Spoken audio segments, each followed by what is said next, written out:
Muito boa noite a todos, mais uma vez, com muita alegria, muita satisfação e com renovado prazer, aqui estamos para falarmos do Evangelho de Jesus.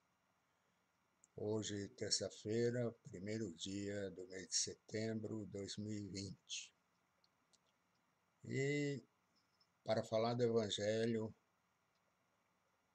vamos tendo que cumprimentar a todos que nos assistem, que nos prestigiam, que nos acompanham. E vamos iniciando cumprimentando os nossos amigos espirituais, né? Esses amigos que estão sempre conosco, nos intuindo, nos inspirando nos nossos caminhos, em nossas vidas, cumprimentando também nossos mentores pessoais. E assim, vamos também cumprimentando a Deus, nosso Pai, esse Pai de infinito amor, de infinita bondade e misericórdia de todos nós. Cumprimentando a Jesus, para que possamos, através dele, rogarmos que nessa noite, mais uma vez, possa a sua luz, o seu amor, expandir a nossa compreensão, expandir a nossa interpretação e que tenhamos todos condições de estarmos refletindo sobre os seus ensinamentos na melhora dos nossos comportamentos, das nossas condutas, do nosso viver e principalmente do nosso convívio. Assim é que continuidade ao livro que estamos estudando, que é o livro Caminho, Verdade e Vida, que é uma psicografia de Francisco Cândido Xavier, ditado pelo seu grande mentor e amigo Emmanuel. E a lição de hoje se refere ao capítulo 72, cujo título é Transitoriedade. E Emmanuel foi buscar um versículo para falar desse assunto na Carta aos Hebreus, no capítulo 1, versículo 11, onde diz o seguinte: Eles perecerão, mas tu permanecerás, e todos eles, como roupa, envelhecerão. E logo no início desse capítulo, ele também se refere a um livro do Velho Testamento, que ele começa dizendo assim: Fala-nos o Eclesiastes das vaidades e da aflição dos homens no torvelinho das ambições desvairadas da terra. Logicamente, Emmanuel nos induz a que estudemos, que façamos pesquisa, para que possamos interligar os ensinamentos contidos na primeira revelação, que é o Velho Testamento, na segunda revelação, que é o Novo Testamento, e na terceira, que é a doutrina espírita. E graças a isso eu fui buscar lá no Velho Testamento, no livro Eclesiastes, e obviamente também na Carta aos Hebreus, o que Emmanuel sintetizou nesse capítulo para todos nós. E falando primeiramente da Carta aos Hebreus, vamos lembrar que a Carta aos Hebreus foi escrita por volta do ano 65 depois de Cristo. Há uma discussão sobre a autoria da carta, muitos dizendo que não é de Paulo, nem de Tiago, enfim. Mas isso não é o objetivo do nosso Evangelho. O que é importante que nós extraiamos disso é o seguinte: essa carta, ela na realidade diz aos Hebreus, ela começa como um tratado, desenvolve-se como um sermão e termina como carta. E o foco principal dessa carta é que ela é usada como argumento final em defesa do cristianismo, usando uma lógica e cuidados e referindo-se frequentemente ao testemunho que define Jesus Cristo como Filho de Deus e digno da nossa fé. Esse é o foco dessa carta aos Hebreus. Por que essa menção? Porque nós vamos ver em Eclesiastes exatamente essa conotação bastante enfática sobre Cristo e sobre Deus. E é interessante porque Eclesiastes é o terceiro livro da terceira seção da Bíblia hebraica. E, na realidade, na Bíblia católica, ela é o 25º livro, né, sendo um dos 7 livros da parte dos livros poéticos e proféticos. E talvez seja um dos livros mais curtos, pois ela tem apenas 15 páginas. Mas é de uma profundidade filosófica magnífica, que eu sugiro a todos que tirem um tempinho para lê-la, pois tem lições maravilhosas. E vai aqui algumas informações que eu acho interessantes. Primeiro, o livro Eclesiastes foi escrito por uma pessoa que se denominava Coelé. E Coelé, em hebraico, quer dizer aquele que é mestre ou orador, o homem da assembleia, o que faz uso da palavra. E Coelé, nesse livro, se denomina rei de Israel, filho de Davi, e se personifica como se fosse o grande rei Salomão. E ele então faz ele tece vários pensamentos de lógica, de filosofia, questionando as situações de todos nós na vida. Esse livro foi escrito por volta de 450 a 180 antes de Cristo. O autor, que se apresenta como filho de Davi ou rei de Jerusalém, discute o sentido da vida e a melhor forma de viver. Ele proclama que todas as ações do homem são inerentemente revel, ou seja, um termo que significa coisas vãs ou fúteis, pois tanto os sábios quanto os tolos terminam na morte. O que ele quer dizer com isso? Que todos nós, não importa a nossa condição material, a nossa sabedoria ou a nossa inteligência, né, a nossa riqueza ou pobreza, todos terminamos na morte quando passamos por esse mundo material. Eclesiastes também endossa a sabedoria como um meio para uma vida terrena bem vivida. Pois apesar desta falta de importância dos atos, o ser humano deve aproveitar os prazeres simples da vida diária, como comer, beber e se orgulhar do seu trabalho, pois são presentes de Deus para cada um de nós. O livro conclui com um mandamento, que é o seguinte: teme a Deus e observa os seus mandamentos, porque isto é o tudo do homem. Esse livro é muito profundo, muito belo, maravilhoso, traz ensinamentos incríveis para todos nós. Nada que seja novidade, mas o que nos chama a atenção é que há tantos séculos atrás, alguém já questionava o porquê da sua própria existência aqui na Terra.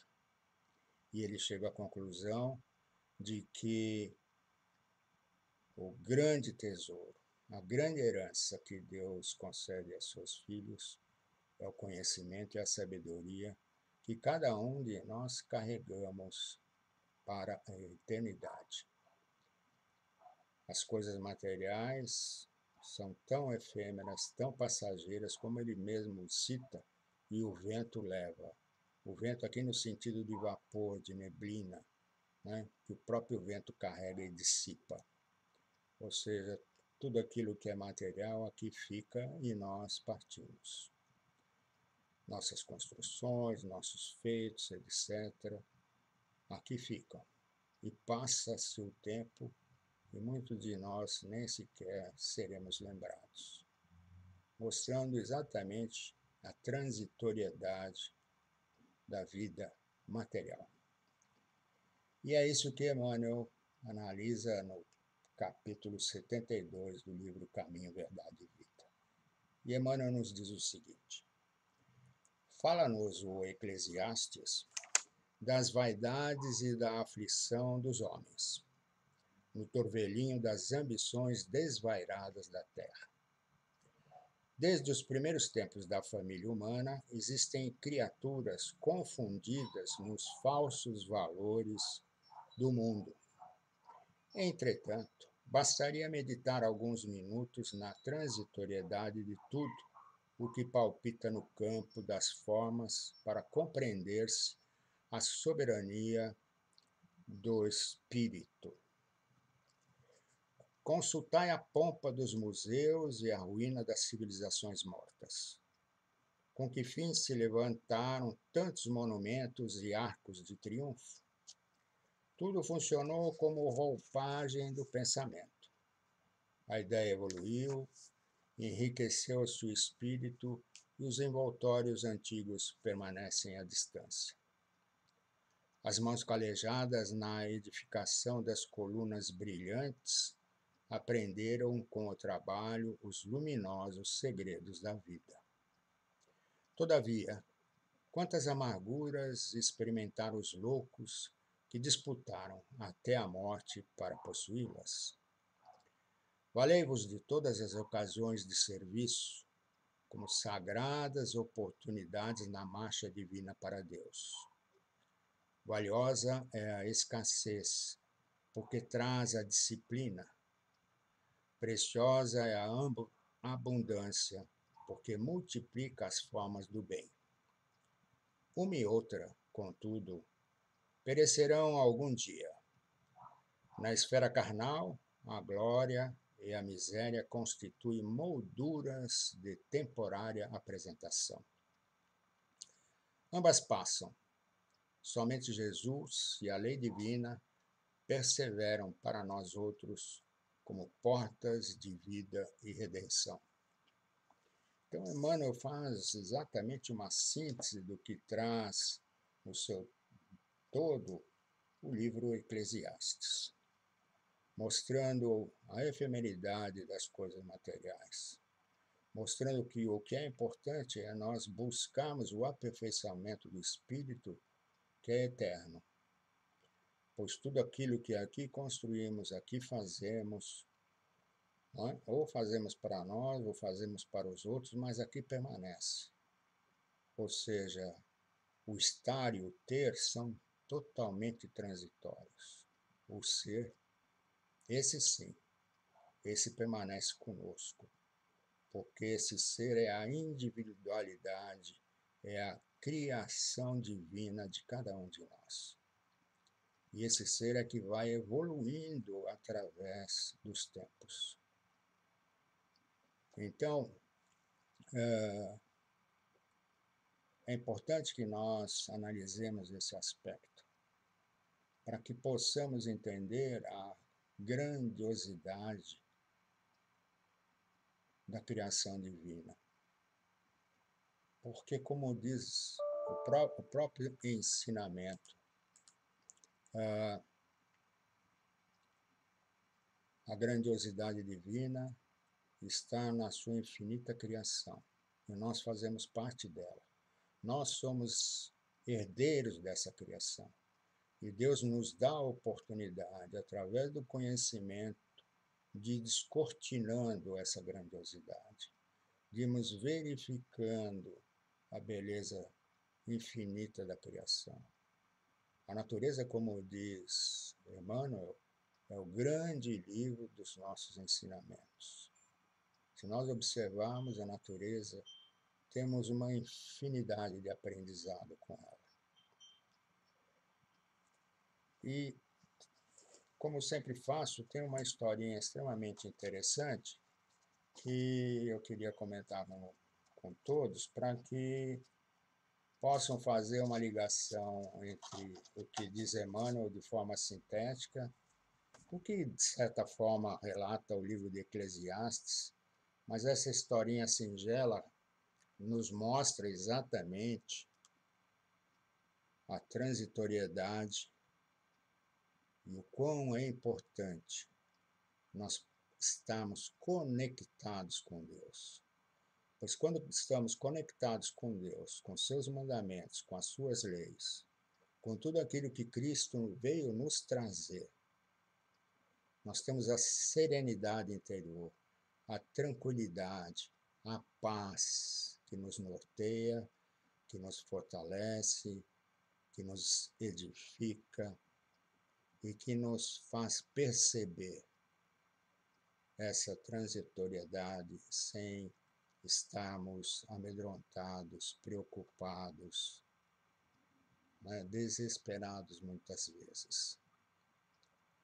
Essa historinha se encontra naquela série de livros Frases, Dicas e Histórias Maravilhosas, de Orlando Nussey, e cujo título é Dormir Enquanto os Ventos Sopram.